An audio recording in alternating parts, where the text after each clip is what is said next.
Nos dias de hoje, a ideologia de gênero tem se tornado um tema central em debates culturais e sociais ao redor do mundo. Do ponto de vista bíblico, a compreensão da identidade e do papel de gênero é profundamente enraizada na narrativa das Escrituras e na visão espiritual de Deus sobre a criação e a humanidade. Para explorar essa perspectiva, vamos recorrer a várias passagens bíblicas que elucidam a visão divina sobre gênero e identidade. Desde o início, a Bíblia nos apresenta um relato claro sobre a criação do ser humano, destacando a distinção e complementaridade dos gêneros.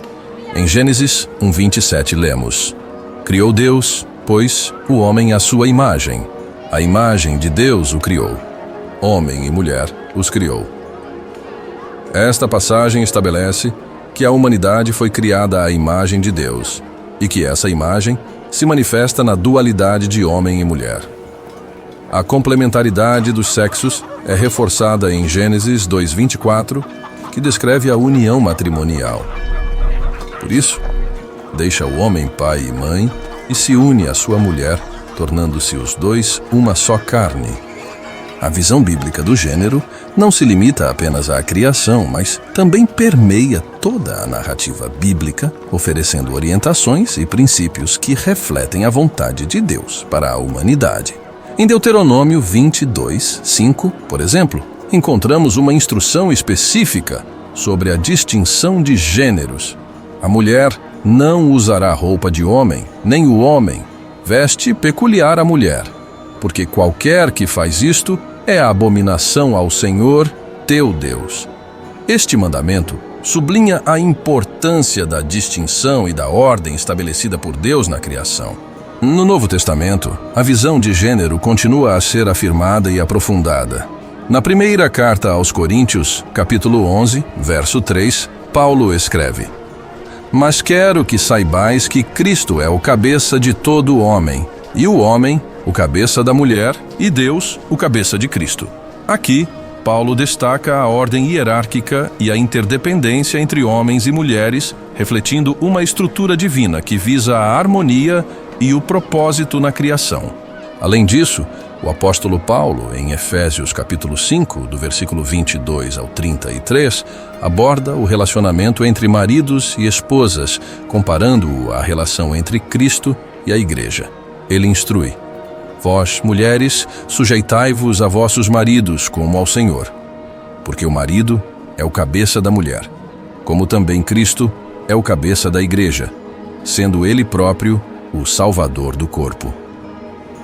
Esta passagem enfatiza não apenas a distinção de papéis, mas também a mutualidade de amor e respeito que deve existir entre os cônjuges. Ao considerar a ideologia de gênero contemporânea à luz da visão bíblica, é essencial reconhecer que as Escrituras apresentam uma perspectiva que valoriza a criação original de Deus e a distinção de gêneros como um reflexo de sua imagem e propósito.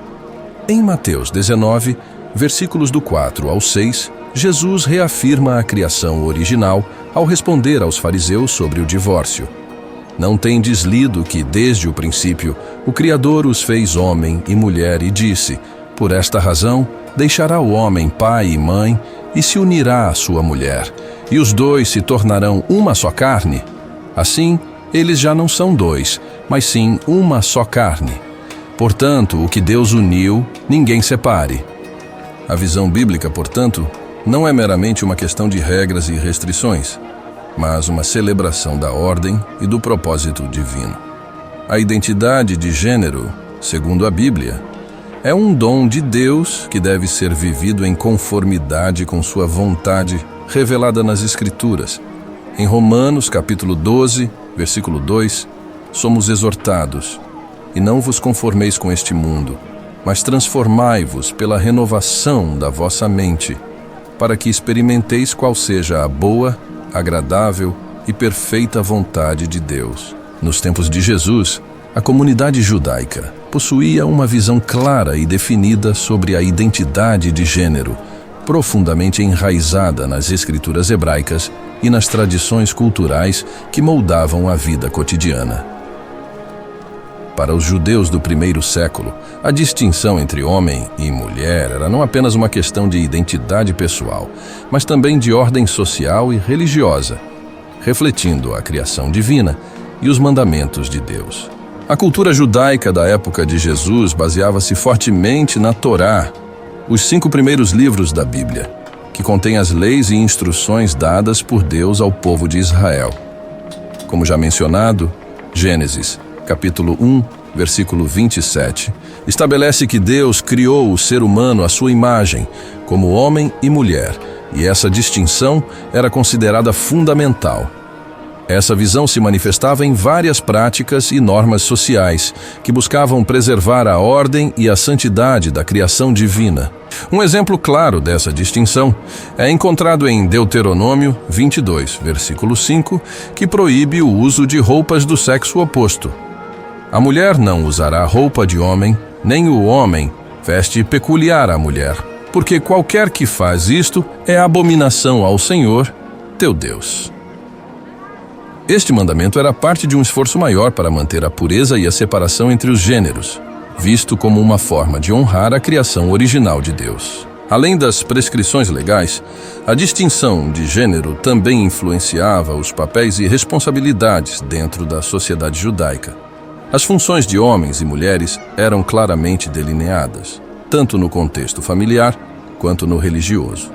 Homens eram responsáveis por liderar a vida religiosa e familiar, enquanto as mulheres desempenhavam papéis essenciais na educação dos filhos e na manutenção do lar. Este arranjo refletia a visão de uma ordem divina que promovia a harmonia e a estabilidade social. No contexto religioso, homens e mulheres tinham papéis distintos, no culto e nas práticas religiosas. Homens participavam diretamente nas leituras da Torá e nas orações públicas na sinagoga, enquanto as mulheres, embora separadas por uma barreira física, como a do átrio das mulheres no Templo de Jerusalém, desempenhavam papéis importantes em casa, na observância das festividades e no ensino dos valores religiosos aos filhos. Esta separação era vista como uma forma de respeitar e preservar as diferenças criadas por Deus. A visão de gênero nos tempos de Jesus também era influenciada pelos ensinamentos dos rabinos e líderes religiosos. As discussões rabínicas, registradas posteriormente no Talmud, frequentemente abordavam questões de gênero, enfatizando a importância de manter as distinções e de cumprir os mandamentos de Deus relacionados a cada gênero. Um exemplo disso é a Mishnah, que menciona diferentes obrigações e deveres religiosos para homens e mulheres, refletindo uma compreensão detalhada e ordenada da vida social e espiritual. Jesus, ao interagir com a comunidade judaica, muitas vezes desafiava e transcendia as normas culturais e sociais de sua época, mas sempre dentro do contexto da lei e dos profetas. Ele valorizava e dignificava tanto homens quanto mulheres, destacando seu valor intrínseco como filhos de Deus. Em João 4, por exemplo, Jesus quebra barreiras culturais ao conversar com a mulher samaritana, mostrando respeito e dignidade, enquanto em Lucas, capítulo 10, do versículo 38 ao 42, ele elogia Maria por escolher ouvir seus ensinamentos, um papel tipicamente reservado aos homens. No entanto, Jesus também reafirmava a criação original de Deus, ao falar sobre o casamento e a união entre homem e mulher. Em Mateus, capítulo 19, versículos do 4 ao 6, ao responder aos fariseus sobre o divórcio, Jesus cita Gênesis. Não tendes lido que desde o princípio o Criador os fez homem e mulher, e disse: por esta razão deixará o homem pai e mãe e se unirá à sua mulher, e os dois se tornarão uma só carne. Com isso, ele reafirma a importância da distinção de gêneros e do casamento como uma união sagrada instituída por Deus. Para a comunidade judaica nos tempos de Jesus, a visão de gênero estava profundamente entrelaçada com a identidade religiosa e cultural. A distinção entre homem e mulher era vista como uma expressão da ordem divina e um meio de viver em conformidade com a vontade de Deus. Essa perspectiva, baseada nas Escrituras e nas tradições, buscava honrar a criação de Deus e promover uma vida de santidade e obediência. Assim, a visão bíblica e judaica sobre gênero nos tempos de Jesus nos convida a refletir sobre a ordem e o propósito divinos, reconhecendo a importância das distinções de gênero como parte do desígnio de Deus. Essa compreensão oferece uma base sólida para enfrentar os desafios contemporâneos, reafirmando a dignidade e o valor de cada pessoa como criada à imagem de Deus e chamada a viver em harmonia com sua vontade. A visão de gênero no período inicial do judaísmo, desde Abraão até Moisés, é fundamentada nas narrativas das escrituras hebraicas, que revelam tanto a criação divina quanto as interações humanas guiadas pela fé e pela obediência aos mandamentos de Deus. Este período é crucial para entender como as distinções de gênero foram estabelecidas e mantidas dentro da comunidade de fé, influenciando profundamente a cultura e a religião judaica. No início, com Abraão, vemos a primeira aliança de Deus com um indivíduo e sua família, uma aliança que estabelece o povo de Israel. Em Gênesis capítulo 12, do versículo 1 ao 3, Deus chama Abraão dizendo: «Sai da tua terra, da tua parentela e da casa de teu pai, e vai para a terra que te mostrarei. Farei de ti uma grande nação, e te abençoarei, e engrandecerei o teu nome, e tu sê uma bênção». Abraão, como patriarca, assume o papel de líder espiritual e familiar. Um papel que destaca a responsabilidade masculina na liderança e na manutenção da aliança com Deus. O papel das mulheres também é significativo, embora distinto. Sara, esposa de Abraão, é apresentada como parceira crucial na promessa de Deus de fazer de Abraão uma grande nação. Em Gênesis, capítulo 17, versículos 15 ao 16, Deus abençoa Sara e promete que ela seria a mãe de nações.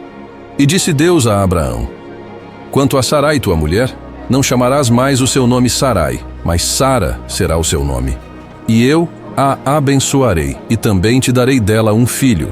Sim, eu a abençoarei, e ela se tornará nações. Reis de povos sairão dela». Este reconhecimento da maternidade como parte vital do plano divino sublinha a importância do papel feminino na narrativa bíblica. Com a continuidade da história de Israel, encontramos as figuras de Isaque e Rebeca, Jacó e suas esposas, Raquel e Lia, cada uma desempenhando papéis essenciais dentro da família patriarcal.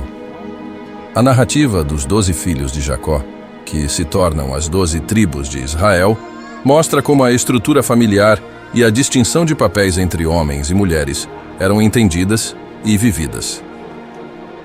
De Gênesis 20, 9 ao 30, vemos as complexas interações entre Jacó, Raquel, Lia e suas servas, refletindo as dinâmicas familiares e sociais da época. A chegada de Moisés marca uma nova fase na história do povo de Israel, com a revelação da lei no Monte Sinai, que estabelece normas detalhadas para a vida comunitária e religiosa.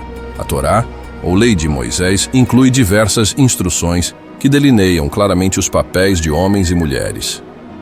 Em Êxodo 20, encontramos os 10 mandamentos, que são dirigidos a toda a comunidade, mas também há leis específicas que abordam a conduta de homens e mulheres. Levítico 18, por exemplo, apresenta leis sobre a pureza sexual, estabelecendo normas sobre as relações sexuais apropriadas e proibidas, refletindo a importância da santidade no relacionamento entre os gêneros. Deuteronômio 22:5, já mencionado, proíbe o uso de roupas do sexo oposto, sublinhando a necessidade de manter a distinção de gênero como parte da ordem divina. Levítico 18, por exemplo, apresenta leis sobre a pureza sexual, estabelecendo normas sobre as relações sexuais apropriadas e proibidas, refletindo a importância da santidade no relacionamento entre os gêneros. Deuteronômio 22:5, já mencionado, proíbe o uso de roupas do sexo oposto, sublinhando a necessidade de manter a distinção de gênero como parte da ordem divina. Outro aspecto crucial é a responsabilidade dos homens na liderança religiosa e familiar. Os homens eram responsáveis por cumprir e ensinar a lei, participar das festas religiosas e oferecer sacrifícios. Em Deuteronômio 6, versículos 6 ao 7, Deus ordena: "E estas palavras que hoje te ordeno estarão no teu coração, e as ensinarás a teus filhos, e delas falarás assentado em tua casa, e andando pelo caminho, e ao deitar-te e ao levantar-te." Este mandamento enfatiza o papel dos homens como educadores e líderes espirituais na família. As mulheres, por sua vez, tinham papéis complementares importantes. Eram responsáveis pela educação inicial dos filhos, pela manutenção do lar e pela observância das leis de pureza e santidade no contexto doméstico. Provérbios 31, versículo 10 ao 31, por exemplo, celebra a mulher virtuosa, destacando suas múltiplas responsabilidades e sua contribuição vital para a família e a sociedade.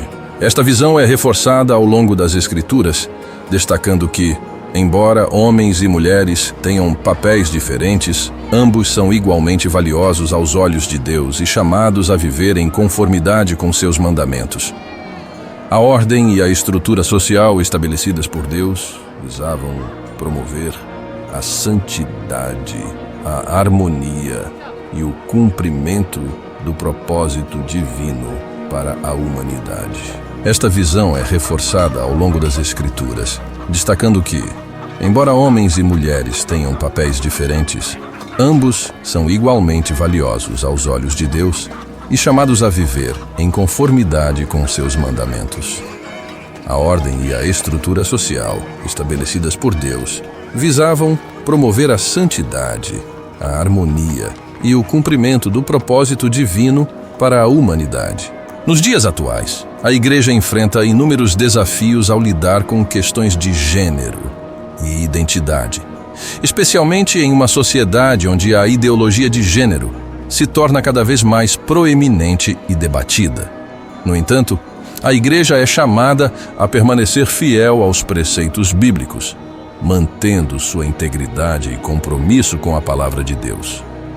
Este compromisso implica em abordar estas questões com verdade, amor e discernimento, oferecendo uma perspectiva que honre a criação divina e os ensinamentos das Escrituras. A visão bíblica de gênero, como estabelecida desde a criação, passando pelo período patriarcal até a revelação da lei, é clara sobre a distinção e complementaridade entre homem e mulher. Em Gênesis 1, 27, lemos que Deus criou o ser humano à sua imagem, como homem e mulher. E esta distinção é um reflexo do desígnio divino. Este princípio deve continuar a guiar a Igreja em sua compreensão e abordagem das questões de gênero. A visão bíblica de gênero, como estabelecida desde a criação, passando pelo período patriarcal até a revelação da lei, é clara sobre a distinção e complementaridade entre homem e mulher. Em Gênesis 1, 27, lemos que Deus criou o ser humano à sua imagem, como homem e mulher. E esta distinção é um reflexo do desígnio divino. Este princípio deve continuar a guiar a Igreja em sua compreensão e abordagem das questões de gênero. Na sociedade contemporânea, onde conceitos como identidade de gênero fluida e desconstrução de papéis tradicionais ganham força, a Igreja é desafiada a reafirmar a ordem e a intencionalidade de Deus na criação. Na primeira carta aos Coríntios, capítulo 6, 19 ao 20, Paulo nos lembra que nossos corpos são templos do Espírito Santo e que fomos comprados por um preço, exortando-nos a glorificar a Deus em nosso corpo. Esta passagem sublinha a importância de reconhecer e honrar o corpo que Deus nos deu, vivendo de acordo com sua vontade. Para a Igreja se manter íntegra diante dos preceitos bíblicos, é crucial que seus líderes e membros estejam bem fundamentados nas Escrituras e na teologia cristã. Efésios 4, 11 ao 13, fala sobre os dons dados à Igreja, incluindo pastores e mestres. com o propósito de equipar os santos para a obra da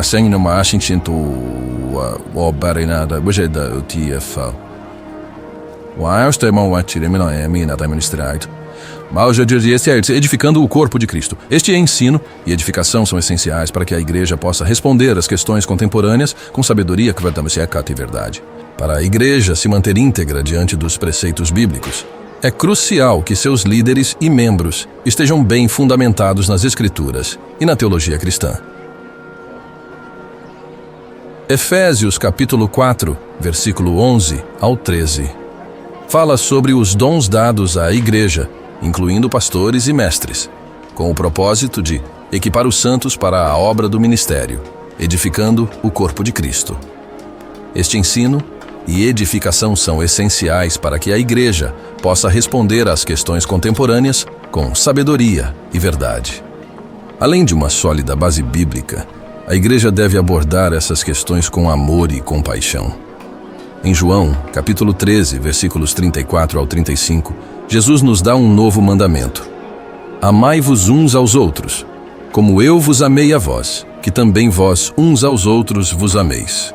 Nisto, todos conhecerão que sois meus discípulos, se vos amardes uns aos outros.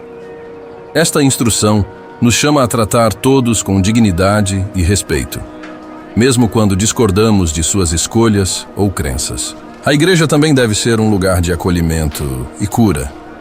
Muitas pessoas que enfrentam questões de gênero estão em busca de identidade e propósito, e a igreja pode oferecer um espaço seguro onde elas podem encontrar a verdade do amor de Deus e seu propósito para suas vidas.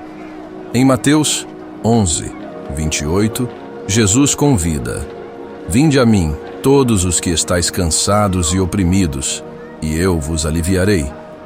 A igreja deve ser um refúgio onde as pessoas possam encontrar descanso e restauração. Para se postar íntegra, a igreja deve evitar comprometer seus princípios bíblicos em busca de aceitação social ou política. Romanos 12, 2 exorta: E não vos conformeis com este mundo, mas transformai-vos pela renovação da vossa mente, para que experimenteis qual seja a boa, agradável e perfeita vontade de Deus.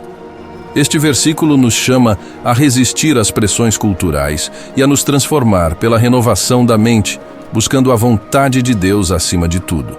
Além disso, a igreja deve ser clara e consistente em seus ensinamentos sobre gênero e sexualidade. No segundo livro de Timóteo, capítulo 4, versículos 2 ao 3, Paulo adverte: Prega a palavra, insta a tempo e fora de tempo, admoesta, repreende, exorta, com toda longanimidade e doutrina.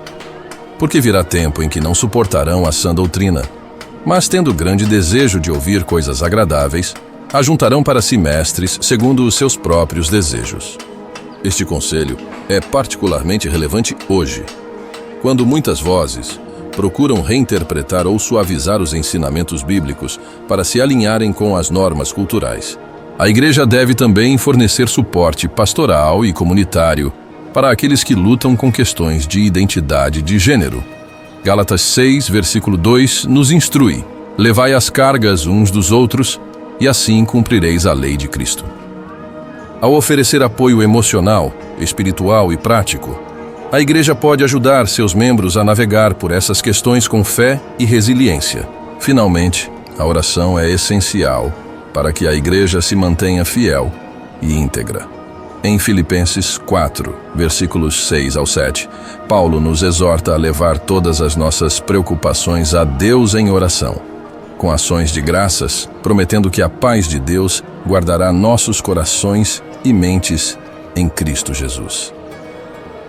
A oração contínua e a dependência de Deus são fundamentais para que a igreja possa discernir sua vontade e agir com sabedoria e graça.